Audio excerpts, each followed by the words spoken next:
నమస్కారం, ప్రవాహ మీడియాకి స్వాగతం. హెడ్లైన్స్ చూద్దాం.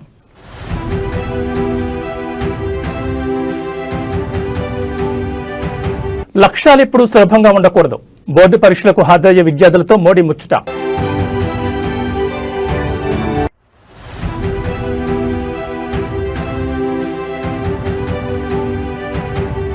నేడు నిజామాబాద్ జిల్లాకు రేవంత్ రెడ్డి పలు అభివృద్ధి పనులకు శంకుస్థాపన.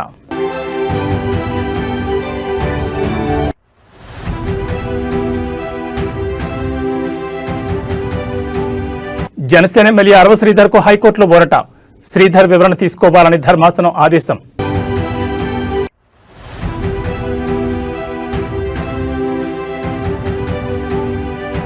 కాసేపట్లో జోగి రమేష్ ఇంటికి జగన్ రూటు మార్చుకున్న వైసీపీ అధినేత.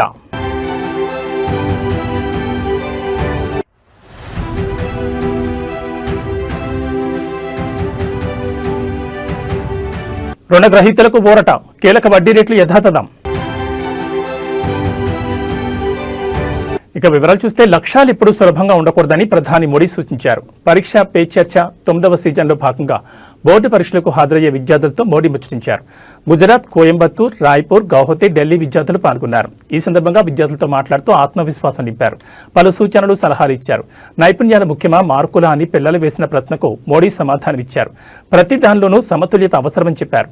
2 రకాల నైపుణ్యాలు ఉండాలని సూచించారు. నైపుణ్యం జ్ఞానంతో ప్రారంభమవుతుందని, దీంతో పాటు జీవిత నైపుణ్యాన్ని కూడా జాగ్రత్తగా చూసుకోవాలని సూచించారు. నిద్ర, మేల్కొనే సమయం, వ్యాయామం గురించి శ్రద్ధ వహించాలని సలహా ఇచ్చారు. ప్రతి నైపుణ్యాన్ని మెరుగుపరుచుకోవాలని మోడీ కోరారు. नमस्ते सर। नमस्ते। मैं श्रेया प्रधान हूँ सिक्किम से सर। सो एक सेल्फ कंपोज सॉन्ग है। सो ये 3 लैंग्वेजेस में लिखा हुआ है, अरे वाह, हिंदी, नेपाली और बंगाली में। सो ये देशभक्ति का वैसा वाला सॉन्ग है। इसका टाइटल मैंने रखा है हमारा भारत भूमि। तो आपको कविता लिखने का शौक है? Yes sir. सो कविता मैं वो नेचर के बारे में लिखती हूँ ज्यादातर। अच्छा, नेचर के विषय में। भानु जयंती ने भी लिखा था 1-2 बार। Yes sir. चलिए सुनाइए। हमारा भारत भूमि है, ऋषियों का ये देश है। हमारा भारत भूमि है, ऋषियों का ये देश है। अनेकता में एकता, शांति का परिवेश है। अनेकता में एकता, शांति का परिवेश है। देवी देवता को प्रिय वासियों, मानवता मौला एक उठानियो। शाबाश, बहुत सुंदर, बहुत सुंदर। తెలంగాణ ముఖ్యమంత్రి రేవంత్ రెడ్డి నేడు నిజామాబాద్ జిల్లాలో పర్యటించనున్నారు. వివిధ అభివృద్ధి పనులకు సంబంధించిన శంకుస్థాపనలను నిర్వహించనున్నారు. నిజామాబాద్ జిల్లాలోని బర్దీపూర్లో 687 కోట్ల రూపాయలతో చేపట్టే వివిధ అభివృద్ధి పనులకు ముఖ్యమంత్రి రేవంత్ రెడ్డి శంకుస్థాపన చేస్తారు. అనంతరం బహిరంగ సభలో ముఖ్యమంత్రి రేవంత్ రెడ్డి ప్రసంగించనున్నారు. మున్సిపల్ ఎన్నికల్లో కాంగ్రెస్ పార్టీ అభ్యర్థులను గెలిపించాలని కోరనున్నారు. నిజామాబాద్ జిల్లాకు చెందిన వివిధ మున్సిపాలిటీల నుంచి ముఖ్యమంత్రి పర్యటన కోసం భారీగా జన సమీకరణ చేస్తున్నారు. మున్సిపల్ ఎన్నికల ప్రచారంలో భాగంగా రేవంత్ రెడ్డి వరుసగా జిల్లాలో పర్యటన చేస్తున్న సంగతి తెలిసిందే. ముఖ్యమంత్రి పర్యటన సందర్భంగా విస్తృత బందోబస్తు ఏర్పాటు చేశారు. ఈ మున్సిపల్ ఎన్నికల సందర్భంగా నిన్న ఒక ఆయన ఢిల్లీ నుంచి వచ్చిండు. లావు మనగాడు లడాయికి పోతేనంట వెనకాల 3 నూకుడు మనగాళ్ళు వచ్చిరట. భారతీయ జనతా పార్టీ అధ్యక్షుడు, జాతీయ అధ్యక్షుడు నిన్న పాలమూరుకు వచ్చిండు. ఆయన వెనకాల కిషన్ రెడ్డి, బండి సంజయ్, డికే అరుణ గారు ఆయన వెనకాల పోయారు. మరి నేను అడుగుతున్నా ఈరోజు కిషన్ రెడ్డి గారిని, బండి సంజయ్ గారిని, డికే అరుణమ్మ గారిని, మీ జాతీయ అధ్యక్షుడిని తీసుకొచ్చిండ్రు కదా, మాకేం అభ్యంతరం లేదు. మోడీ గారిని, అమిత్ షా గారిని, మీ నాయకులు ఎంతమంది ఉన్నారో ఢిల్లీ మొత్తం, దేశం మొత్తం ఉన్నోళ్ళ అందరినీ తెలంగాణ రాష్ట్రంలో మున్సిపల్ ఎన్నికలలో ప్రచారానికి తీసుకురండి. ఒక్క మున్సిపాలిటీ అయినా మీరు గెలుస్తారేమో మా కాంగ్రెస్ పార్టీ కార్యకర్తలు చూసుకుంటారు. మా కాంగ్రెస్ పార్టీ కార్యకర్తల సత్తా ఏందో ఇవాళ బీజేపీ వాళ్ళకు చూపిస్తారు. నేను అడగదలుచుకున్న బీజేపీ జాతీయ అధ్యక్షుని 2014లో నరేంద్ర మోడీ గారు మా మహబూబ్నగర్ జిల్లాకు వచ్చినప్పుడు పాలమూరు రంగారెడ్డి ఎత్తిపోతల పథకాన్ని జాతీయ ప్రాజెక్టుగా చేస్తాము అని అన్నాడు. ఆంధ్రప్రదేశ్ ఏసీబీ కోర్టులో నేడు జోగి రమేష్ బ్రదర్స్ బెయిల్ రద్దుపై విచారణ జరగనుంది. నకిలీ మద్యం కేసులో జోగి సోదరుల బెయిల్ రద్దు చేయాలని సిట్ అధికారులు పిటిషన్ వేశారు. ఇద్దరు బయట ఉంటే సాక్షులను ప్రభావితం చేస్తారని, వీరి బెయిల్ రద్దు చేయాలని సిట్ వేసిన పిటిషన్పై ఏసీబీ కోర్టు నేడు విచారణ చేయనుంది. మరోవైపు మాజీ మంత్రి జోగి రమేష్ పై నమోదైన కేసులను క్వాష్ చేయాలని వేసిన పిటిషన్పై నేడు ఆంధ్రప్రదేశ్ హైకోర్టులో విచారణ జరగనుంది.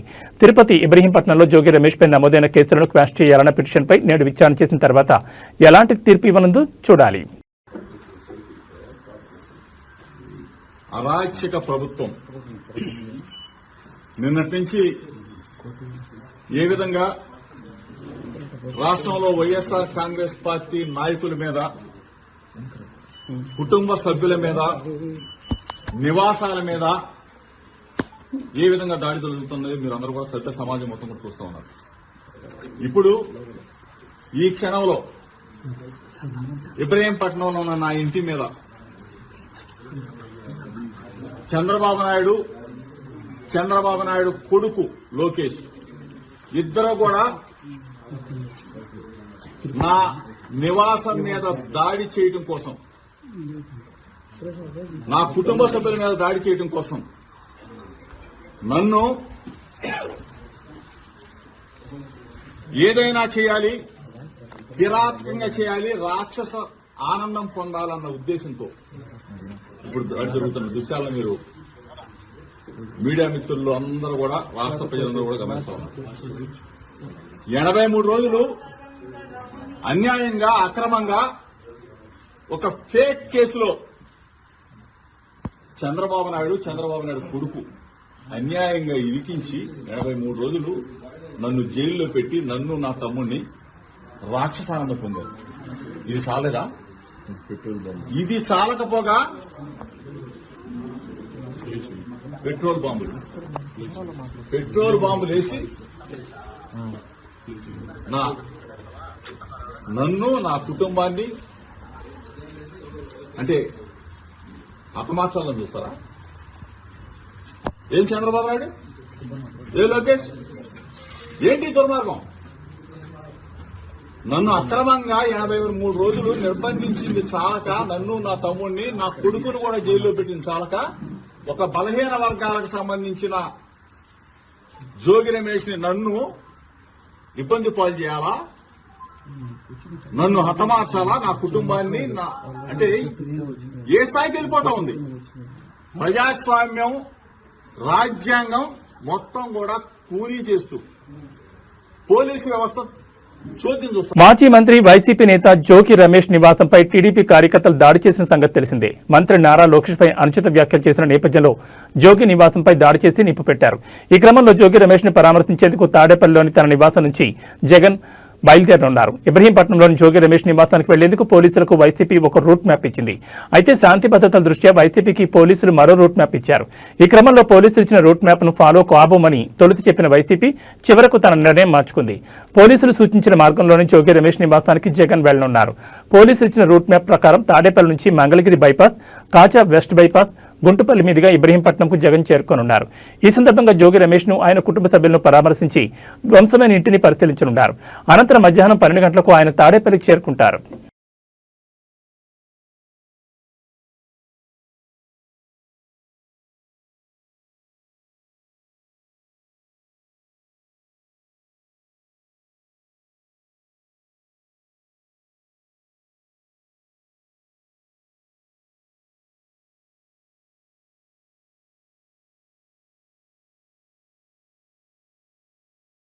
ఆంధ్రప్రదేశ్ మద్యం కుంభకోణం కేసులో నిందితుల బెయిల్ పిటిషన్పై నేడు ఏసీబీ కోర్టులో విచారణ జరగనుంది. ఈ కేసులో నిందితులుగా ఉన్న బాలాజీ గోవిందప్ప, ధనుంజయ రెడ్డి, కృష్ణమోహన్ రెడ్డిలకు కండిషన్ బెయిల్ ఇచ్చిన సంగతి తెలిసిందే. అయితే వీరి బెయిల్ను రద్దు చేయాలని సిట్ అధికారులు న్యాయస్థానాన్ని ఆశ్రయించారు. అయితే ఈ బెయిల్పై ముగ్గురు నిందితులు సుప్రీంకోర్టును ఆశ్రయించగా ట్రయల్ కోర్టులోనే విచారణ చేపట్టి నిర్ణయం తీసుకోవాలని చెప్పింది. దీంతో నేడు బాలాజీ గోవిందప్ప, ధనుంజయ రెడ్డి, కృష్ణమోహన్ రెడ్డి బెయిల్ పిటిషన్లపై ఏసీబీ కోర్టు విచారణ చేయనుంది. సిట్ మాత్రం వీరు బయట ఉంటే సాక్షులను ప్రభావితం చేసే అవకాశం ఉందని వాదించనుంది.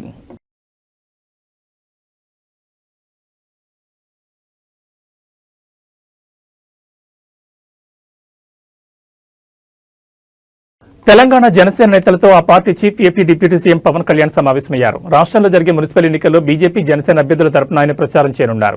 ఈ క్రమంలోనే ప్రచార షెడ్యూల్ను ఖరారు చేసేందుకు తెలంగాణ జనసేన నేతలతో పవన్ మంగళగిరిలోని పార్టీ కార్యాలయంలో భేటీ అయ్యారు.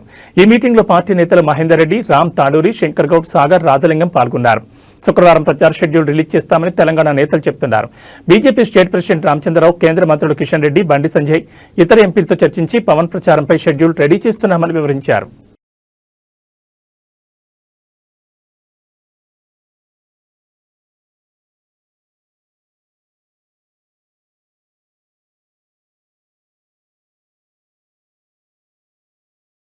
తెలంగాణ మున్సిపల్ ఎన్నికల్లో బీజేపీ జనసేన పొత్తుపై మంత్రి పొన్నం ప్రభాకర్ స్పందించారు. తెలంగాణను అవమానిస్తూ కొబ్బరి చెట్ల దిష్టి వంటి వ్యాఖ్యలు చేసిన పవన్ కళ్యాణ్తో బీజేపీ చేతులు కలపడం రాష్ట్ర ఆత్మగౌరవాన్ని దెబ్బతీయడమేనని విమర్శించారు.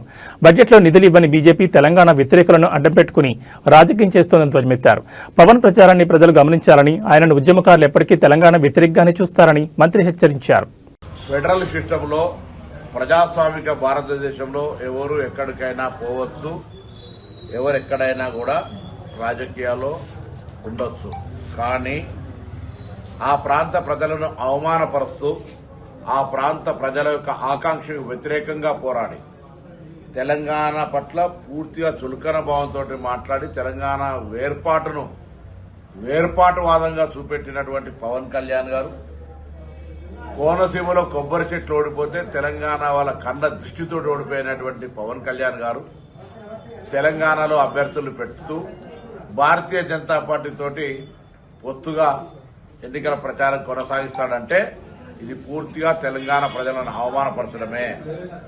తెలంగాణ ప్రజలను కళ్ళు అంత దృష్టితోటి కోనసీమ కొబ్బరి చెట్లు ఎండిపోయినాయని మాట్లాడిన వ్యక్తి, అటువంటి వ్యక్తితోటి భారతీయ జనతా పార్టీ ఏ విధంగా పొత్తు పెట్టుకుంటుందో చెప్పాల్సిన అవసరం ఉంది. ఎన్నికల్లో ఓట్లు అడిగే ముందు భారతీయ జనతా పార్టీ తెలంగాణకు సంబంధించి లైంగిక వేధింపుల ఆరోపణలు ఎదుర్కొంటున్న రైల్వే కోడూరు జనసేన ఎమ్మెల్యే అరవ శ్రీధర్ కు ఏపీ హైకోర్టులో ఊరట లభించింది. తనపై నమోదైన లైంగిక వేధింపుల కేసును కొట్టివేయాలని కోరుతూ ఆయన దాఖలు చేసిన పిటిషన్ను విచారించిన హైకోర్టు కీలక ఆదేశాలు జారీ చేసింది. ఈ వ్యవహారంపై అరవ శ్రీధర్ వివరణ తీసుకోవాలని పోలీసులను న్యాయస్థానం ఆదేశించింది. బీఎన్ఎస్ చట్టంలోని సెక్షన్ 35(3) నిబంధనల ప్రకారం నడుచుకోవాలని, అరెస్టు వంటి కఠిన చర్యలు తీసుకోవద్దని సూచించింది. ఒకవేళ అరెస్ట్ చేయాల్సి వస్తే తప్పనిసరిగా రాతపూర్వకంగా కారణాలు నమోదు చేయాలని ఆదేశించింది. విచారణ సందర్భంగా అరవ శ్రీధర్ తరపు న్యాయవాదులు తమ వాదనలు వినిపిస్తూ రాజకీయ దురుద్దేశంతోనే శ్రీధర్పై కేసు నమోదు చేశారని చెప్పారు. వాదనలు విన్న న్యాయమూర్తి జస్టిస్ వెంకట జ్యోతిర్మయి ఎమ్మెల్యే వివరణ తీసుకోవాలని పోలీసులను ఆదేశించారు. దీంతో ఆయనకు స్వల్ప ఊరట లభించినట్లయింది. కేసు వివరాల్లోకి వెళ్తే ఓ మహిళా ఉద్యోగి ఇచ్చిన ఫిర్యాదు మేరకు జాతీయ మానవ హక్కుల కమిషన్ ఆదేశాలతో రైల్వే కోడూరు పోలీసులు శ్రీధర్పై లైంగిక వేధింపుల కేసు నమోదు చేశారు. అయితే తనపై ఆమె చేసిన ఆరోపణలు నిజం కాదని ఎమ్మెల్యే తొలి నుంచి వాదిస్తున్నారు. మరోవైపు పార్టీ పరంగా కూడా ఈ విషయంపై జనసేన అధిష్టానం త్రిసభ్య కమిటీతో విచారణ జరిపించిన సంగతి తెలిసిందే. నాకు ఎవరైతే ఆ వ్యక్తికి జరిగిందో పూర్తిగా ఇది వ్యక్తిగత విషయం. దయచేసి ఎవరు కూడా పార్టీలకి రుద్దొద్దు.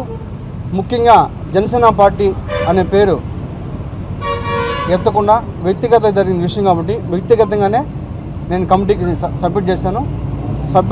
కమిటీ ఏదైతే మన పార్టీ చెప్తుందో అదేవిధంగా పార్టీ కూడా నాకు చెప్తారో ఆ చెప్పిన తర్వాతే నేను ముందుకెళ్తాను. ఖచ్చితంగా ఇన్వాల్వ్ అయ్యారండి. ఆయన ఇన్వాల్వ్మెంట్ ఖచ్చితంగా ఉంది. వాళ్ళు ఎప్పుడు కంట్రోల్ చేస్తూనే ఉండేవాళ్ళండి శ్రీధర్ నాతో చాలా సార్లు చెప్పి డమ్మీ క్యాండిడేట్ అండి. అది రైల్వే కోడూరులో ఉన్న ఎవరికైనా తెలుస్తుంది. తెలంగాణ సీఎం టీపీసీసీ మాజీ అధ్యక్షుడు రేవంత్ రెడ్డికి రాష్ట్ర హైకోర్టులో చుక్కెదురైంది. గతంలో తనపై నమోదైన క్రిమినల్ కేసులను కొట్టివేయాలని కోరుతూ ఆయన హైకోర్టులో దాఖలు చేసిన క్వాష్ పిటిషన్ను న్యాయస్థానం తోసిపుచ్చింది. ఈ వివాదానికి సంబంధించిన తదుపరి విచారణను కోర్టు ఈ నెల 21వ తేదీకి వాయిదా వేసింది. సీఎం రేవంత్ రెడ్డి టీపీసీసీ అధ్యక్షుడిగా ఉండగా 2023లో జరిగిన అసెంబ్లీ ఎన్నికల సమయంలో భూపాలపల్లిలో నిర్వహించిన ఒక బహిరంగ సభలో రేవంత్ రెడ్డి ప్రసంగిస్తూ మాజీ ఎమ్మెల్యే గండ్ర వెంకటరమణారెడ్డిపై అనుచిత వ్యాఖ్యలు చేశారు. దీంతో తన వ్యక్తిత్వాన్ని దెబ్బతీసేలా అభ్యంతరకర రీతిలో రేవంత్ రెడ్డి మాట్లాడారని గండ్ర వెంకటరమణారెడ్డి పోలీసులకు ఫిర్యాదు చేశారు. ఈ ఫిర్యాదు ఆధారంగా పోలీసులు రేవంత్ రెడ్డిపై క్రిమినల్ కేసులు నమోదు చేశారు. తాజాగా ఈ కేసులను కొట్టివేయాలని రేవంత్ రెడ్డి హైకోర్టును ఆశ్రయించారు. రాజకీయ కారణాలతోనే తనపై కేసులు పెట్టారని ఆయన తరపు న్యాయవాదులు వాదించినప్పటికీ న్యాయస్థానం ఆ వాదనతో ఏకీభవించలేదు. ప్రాథమిక ఆధారాలను పరిశీలించిన అనంతరం కేసు విచారణ దశలో ఉన్నందున ఇప్పుడు కొట్టివేయలేమని స్పష్టం చేస్తూ పిటిషన్ తిరస్కరించింది. దీంతో ఈ నెల 21న జరిగే విచారణలో కోర్టు ఎలాంటి నిర్ణయం తీసుకుంటుందోనని రాజకీయ వర్గాల్లో ఆసక్తి నెలకొంది. ఈ మున్సిపల్ ఎన్నికల సందర్భంగా నిన్న ఒక ఆయన ఢిల్లీ నుంచి వచ్చిండు. లావు మనగాడు లడాయికి పోతేనంట వెనకాల ముగ్గురు నూకుడు మనగాళ్ళు వచ్చిరట. భారతీయ జనతా పార్టీ అధ్యక్షుడు, జాతీయ అధ్యక్షుడు నిన్న పాలమూరుకు వచ్చిండు. ఆయన వెనకాల కిషన్ రెడ్డి, బండి సంజయ్, డీకే అరుణ గారు ఆయన వెనకాల పోయారు.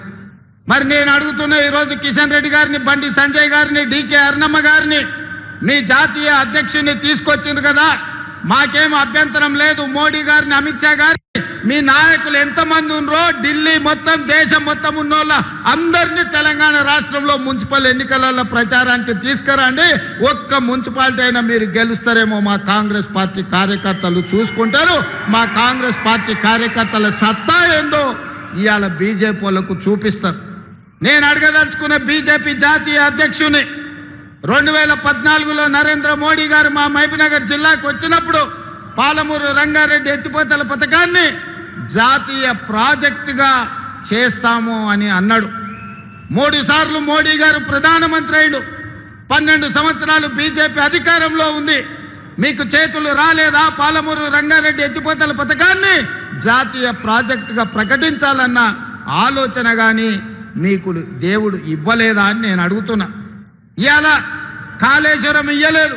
వైఎస్ఆర్ జిల్లా ప్రొద్దుటూరులో ఒక కాఫీని ముగ్గురికి పంచి ఇవ్వలేదన్న కోపంతో మున్సిపల్ అధికారి అత్యుత్సాహం ప్రదర్శించారు. హోటల్ యజమాని నిరాకరించడంతో ఆగ్రహించిన అధికారి 15 నిమిషాల్లో జేసీబీ తెప్పించి హోటల్ ముందున్న ర్యాంపును అక్రమ కట్టడమంటూ తొలగించేందుకు యత్నించారు. యజమాని రోడ్డుపై పడుకుని జేసీబీని అడ్డుకోవడంతో అధికారులు వెనక్కి తగ్గారు.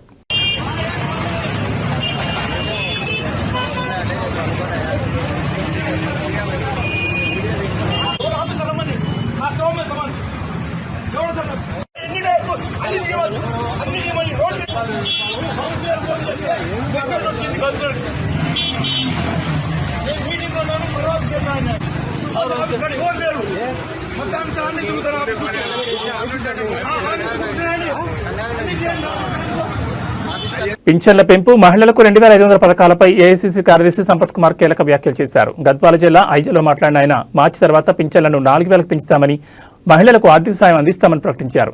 గత ప్రభుత్వం వల్ల దెబ్బతిన్న ఆర్థిక వ్యవస్థను సీఎం రేవంత్ రెడ్డి చక్కదిద్దుతున్నారని, ఇప్పటికే ఉచిత బస్సు, ఇందిరమ్మ ఇల్లు వంటి హామీలను అమలు చేశామని ఆయన ఈ సందర్భంగా గుర్తు చేశారు. రేవంత్ రెడ్డి నుంచి రేషన్ కార్డులు వచ్చినాయి, కాంగ్రెస్ నుంచి రేవంత్ రెడ్డి నుంచి. ఇందిరమ్మ ఇండ్లు వచ్చినాయి, కాంగ్రెస్ నుంచి రేవంత్ రెడ్డి నుంచి. దాదాపు 10 సంవత్సరాల అధికారం నుండి రేషన్ కార్డు ఒక్కటంటే ఒక్కటి ఇలే, డబుల్ బెడ్రూమ్ అంటే ఒక్కటంటే ఒక్కటి ఇలే.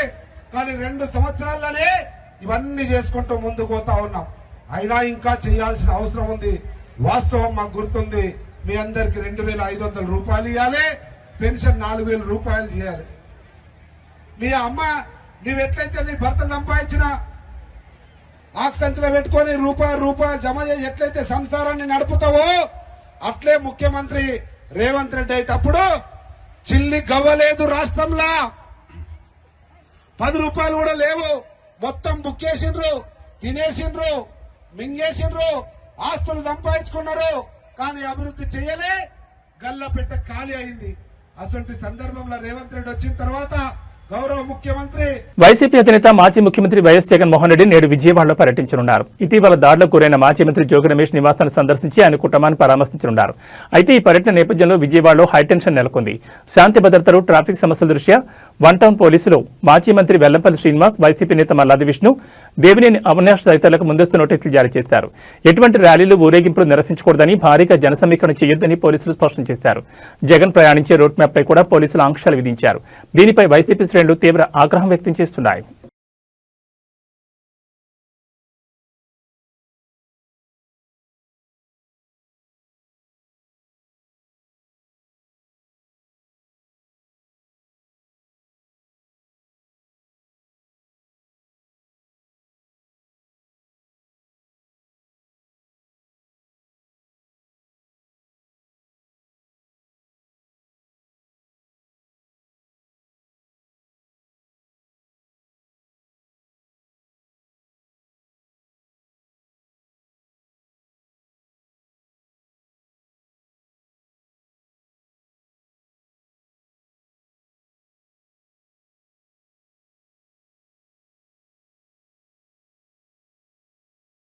తూర్పుగోదావరి జిల్లాలో ప్రజలకు కంటి మీద కునుకు లేకుండా చేస్తోంది పెద్దపులి. అటవీశాఖ అధికారులు, పోలీసులు 2 రోజులుగా దానికోసం వెతుకుతున్నా ఇంకా ఆచూకీ తెలియలేదు. రాజానగరం మండలం ఎర్రంపాలెం, మండపేట మండలం కేశవరం మధ్య ఉన్న కొండపై పెద్దపులి ఉన్నట్లుగా సమాచారం అందడంతో అధికారులు థర్మల్ డ్రోన్ కెమెరాలతో పులిజాడ తెలుసుకునే ప్రయత్నం చేయగా అది కూడా విఫలమైంది. పెద్దపులి ఎక్కడుందో స్పష్టంగా గుర్తించాకే ట్రాంక్విలైజర్ వాడగలమని అధికారులు చెబుతున్నారు. స్థానికులు ఎవరూ దాన్ని రెచ్చగొట్టే ప్రయత్నాలు చేయొద్దని హెచ్చరించారు. పులిని పట్టుకునేందుకు పూణే నుంచి రెస్క్యూ టీం వచ్చిందని తెలిపారు. పులిని జాగ్రత్తగా బంధించేందుకు అధికారులు ఆచితూచి అడుగులు వేస్తున్నారు. క్వారీలు, గుట్టలు, పొదలు ఎక్కువగా ఉండడంతో ఆహారం కోసం పులి మాటు వేసి ఉంటుందని అధికారులు భావిస్తున్నారు. ఈ క్రమంలో ప్రజలు జాగ్రత్తగా ఉండాలని సూచించారు. ముఖ్యంగా కేశవరం, జి ఎర్రంపాలెం, ద్వారపూడి, పాత తొంగపాడు, కొత్త తొంగపాడు, పుణ్యక్షేత్ర గ్రామాల ప్రజలు అప్రమత్తంగా ఉండాలని తెలిపారు. శుక్రవారం ఉదయం నుంచే పులిజాడు కోసం అధికారులు వెతకడం ప్రారంభించారు. ఫిబ్రవరి 3న రాజమండ్రిలోని తొర్రేల్లో పెద్దపులి రోడ్డుపై కనిపించడంతో వాహనదారులు హడలిపోయారు. దివాన్ చెరువు హైవే సమీపంలో పెద్దపులిని చూసిన వాహనదారులు భయాందోళనకు గురయ్యారు. ఓ ఇంటి ముందు తచ్చాడిన పులి ఎటు వెళ్లాలో తెలియక చివరికి ఓ కంచెను దూకి కొండల్లోకి వెళ్లినట్లుగా వాహనదారులు తెలిపారు.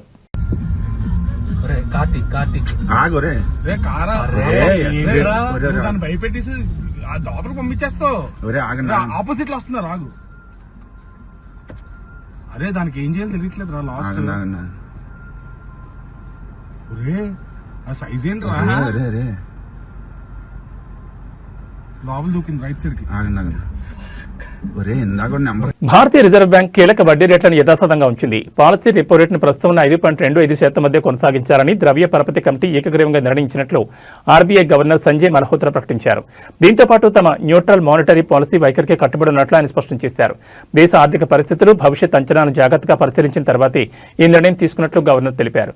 గత డిసెంబర్ సమావేశం తర్వాత ప్రపంచవ్యాప్తంగా ప్రతికూలతలు పెరిగినప్పటికీ ప్రభుత్వం కుదుర్చుకున్న వాణిజ్య ఒప్పందాలు ఆర్థిక వ్యవస్థకు సానుకూలంగా ఉన్నాయని ఆయన అన్నారు. ద్రవ్యోల్బణాన్ని నియంత్రిస్తూనే వృద్ధికి ఆటంకం కలగకుండా సమతౌల్యం పాటించడమే న్యూట్రల్ వైఖరి ఉద్దేశమని వివరించారు. ద్రవ్యోల్బణం అదుపులోనే ఉందని, ఆర్బీఐ నిర్దేశించిన సహన పరిమితి కంటే తక్కువగా ఉందని మల్హోత్రా పేర్కొన్నారు. 2026-27 ఆర్థిక సంవత్సరం తొలి 2 త్రైమాసికాలకు సిపిఐ ద్రవ్యోల్బణ అంచనాలను వరుసగా 4%, 4.2% సవరించినట్టు తెలిపారు. భారత ఆర్థిక వ్యవస్థ వృద్ధి అంచనాలు ఆశాజనకంగా ఉన్నాయని, దేశీయ అంశాలే దీనికి కారణమని ఆయన అభిప్రాయపడ్డారు. గత డిసెంబర్లో జరిగిన సమీక్షలో వృద్ధిని ప్రోత్సహించేందుకు ఆర్బీఐ రెపో రేటును 5.5% నుంచి 5.25% తగ్గించిన విషయం తెలిసిందే. అంతకుముందు ఆగస్టు, అక్టోబర్లలో రేట్లను స్థిరంగా ఉంచింది. ప్రస్తుతం రేట్లలో మార్పు లేనందున గృహ, వాహన రుణాలతో సహా ఇతర రుణాలపై వడ్డీ రేట్లు ఇప్పట్లో పెరిగే అవకాశం లేదు. The Indian economy continues on a steady improving trajectory, with real GDP poised to register significant higher growth of 7.4% this year as compared to the previous year. Amidst global headwinds, private consumption and fixed investment both supported growth.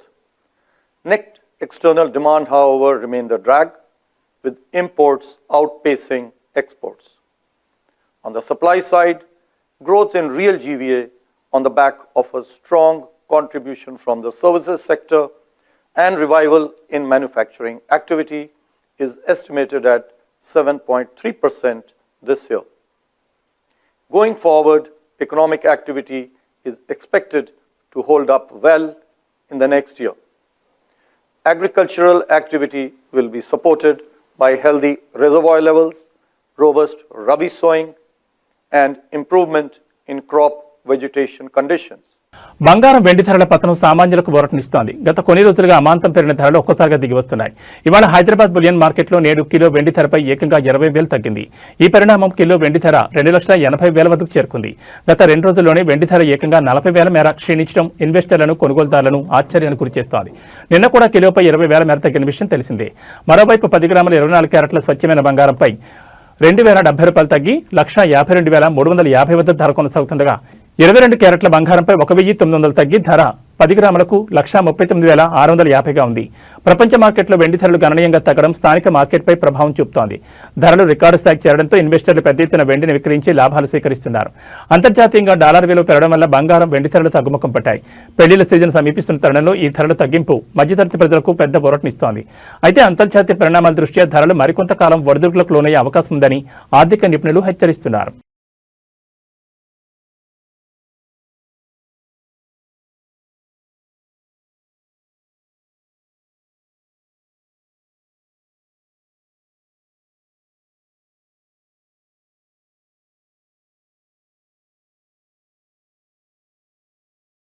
ఇక bulletin ముగించే ముందు headlines మరోసారి.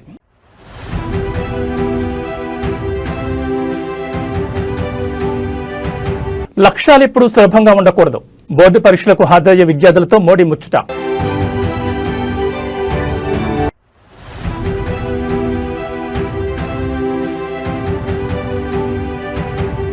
నేడు నిజామాబాద్ జిల్లాకు రేవంత్ రెడ్డి పలు అభివృద్ధి పనులకు శంకుస్థాపన.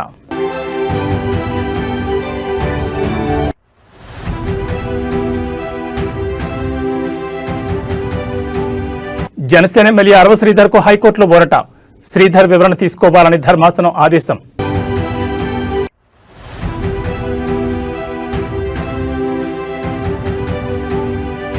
కాసేపట్లో జోగి రమేష్ ఇంటికి జగన్. రూటు మార్చుకున్న వైసీపీ అధినేత.